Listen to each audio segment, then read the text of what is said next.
Lesson 12.8 is on random sampling and surveys. Our essential question is, how can you ensure a fair sample for a data set? So for example, if you're conducting a survey, how can you know that that survey is going to be trustworthy or fair? If the sample is skewed in one or the other favorable direction, you can't really trust that survey and its liability. So let's go ahead and see how can we set up reliable sample for a survey. Now, before we start the lesson, we're going to look into some vocabulary words. A population is one of those words that you have two different meanings for English literature and math class. A population in math class means it's a group that you're going to collect a certain information for your group research or data set. You have a slightly different definition for the textbook, but I think this is more simple in terms of how you word it. So a group that you collect information for a certain data set is going to be a population. Now we have another thing called a sample. Now a sample is a part of a population, so it's going to be a portion only that you use, and you use the sample to make estimation about that certain population. Now obviously, if you have a population of 100,000 people, making a survey that every single one can answer is going to be impossible. So what you do is you choose a sample to answer the question, and you say, you know what, out of all these people, we surveyed 100 people, and based on their answers, we're going to make an estimation of how many people are actually going to like X, Y, or Z. Now it's very important to have a random sample because you don't want to, like I said, choose a group of people who are going to favor one or the other outcome for your survey. So you're going to have equal chance for this population to be selected as a member of this survey. So everyone will have an equal chance. You don't know who you're going to choose because it must be at random. Let's say you want to conduct a survey on how many people would have pets. Let's say you have two options. Option A is to interview every 10th person leaving a PetSmart, or the second, or B, option B, interviewing people at random at a shopping mall.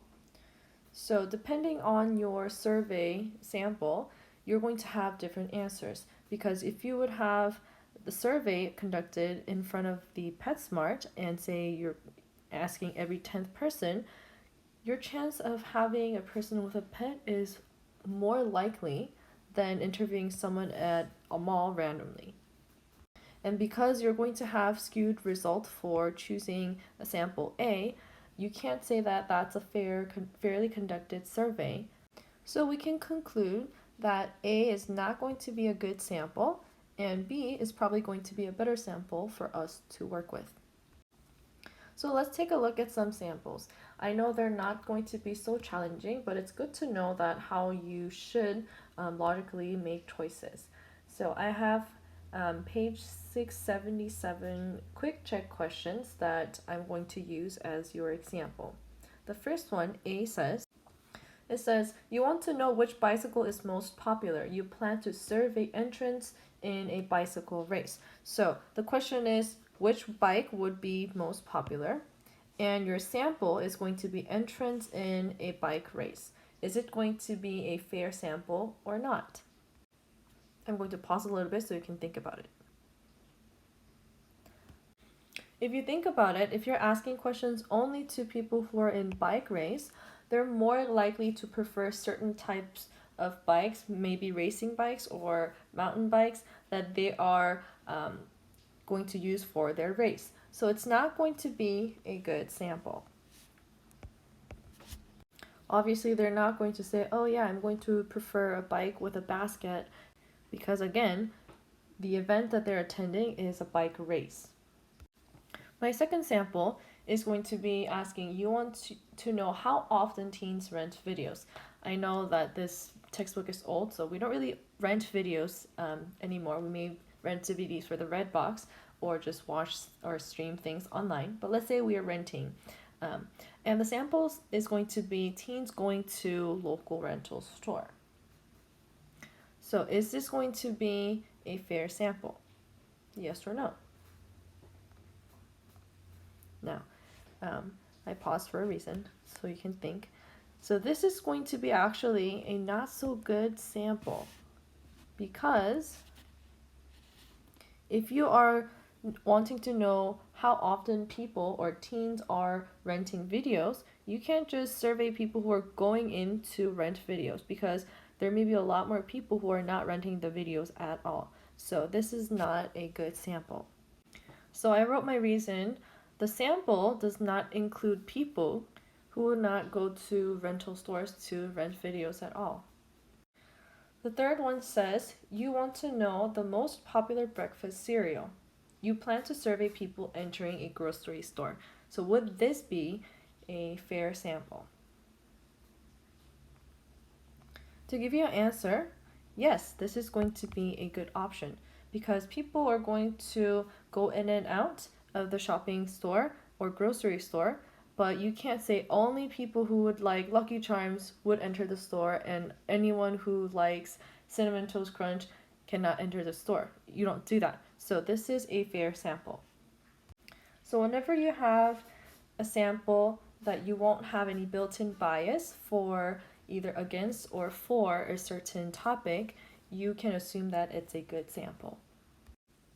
We're going to go ahead and talk about making estimates about populations. And like I said, it's helpful to know a smaller group of people and their information rather than the whole population and say we have to survey 2 million people or 6 million people. So it's going to be definitely a smaller number for you to work with. Let's say we have 20,000 calculators that are going to be produced from a company, and the manufacturer said, you know what, I want to check if I have any malfunctioning calculators. So out of these 20,000 calculators, they're going to take 300 calculators as their sample. Out of these 300 sample calculators, they found 2 defective calculators. Now what I'm going to do is I'm going to use these two information, the defect and the sample, to find out my estimated number of calculators that are going to have defects from 20,000 calculators that they have produced.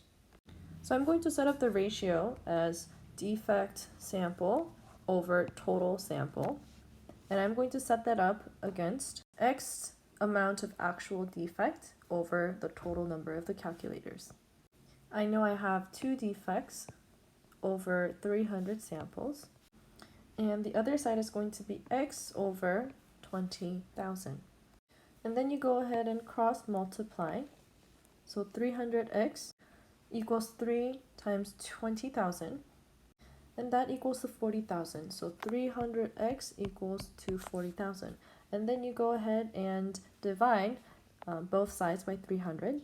So you can find out the single answer for x, which will come out as 133.3 and repeating.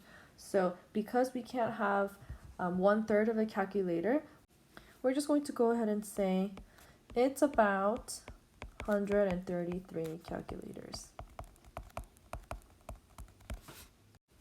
Let's go ahead and work on a couple of questions to make sure we understand this. So we have 100 eggs that are checked from 120,000 eggs for quality control, and let's say you find 4 eggs to be bad. So let's say 4 of them are cracked. We have to find out what is going to be the estimate of the total number of bad eggs. So in this case, you're going to set up the equation for the sample on the left side, and then you set up the equation for the actual one on the right side like we did before. So the equation will look like this: 4 over 100, 4 bad eggs over 100 eggs that we picked and checked, and then you're going to have X number of defect or bad eggs from 120,000 eggs. Then you're going to go ahead and do cross multiplication, which will give you 100x equals 4 times 120,000, and that number is actually going to give you 480,000 equals 100x. So if you divide both sides by 100, you're actually just getting rid of the 2 zeros here, so it's going to be 4,800. So out of 120,000 eggs, you can estimate that about 4,800 eggs are going to have some sort of defect. So today's homework is going to be from lesson 12.8 practice and reteach worksheets. There are going to be 2 worksheets that you'll have to look into. And then for today's indication to let me know that you watched this video, you're going to draw an umbrella because it's been raining. So thank you for watching this all the way through, and I'll see you guys later.